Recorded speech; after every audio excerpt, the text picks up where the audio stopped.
عمرك سالت نفسك ليه التويوتا كرولا بالذات سي في تي ومع ذلك محدش بيشتكي من الفتيس؟ ليه بيقول لك العربيه عمليه جدا واعتماديه وفي نفس الوقت الفتيس ده سي في تي اللي الناس بتخاف منه؟ ازاي عملوها؟ ايه الموضوع؟ خلود هيقول لك.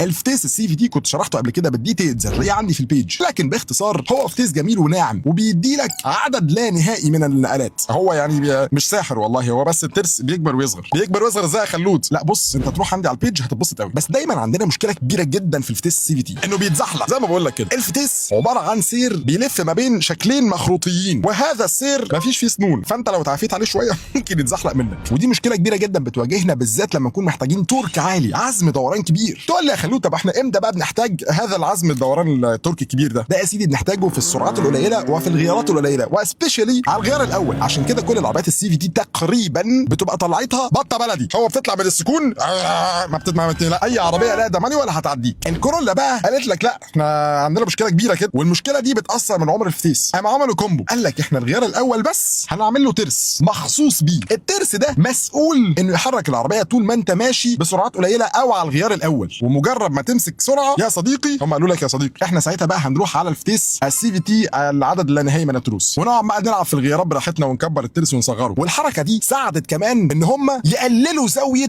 الشكل المخروطي، وخدوا منه اداء احسن كتير، وخلوا العربيه تتسارع بشكل احسن. فشابوه تويوتا، وعشان كده الفتيس السي في تي بتاع تويوتا مختلف عن اي فتيس تاني. فبعد كده لو حد قال لك بس تويوتا كرولا سي في تي ده احنا بنخاف منه، قول له اتفرج على فيديو خلود واعمل فولو، واشوفك الفيديو الجاي.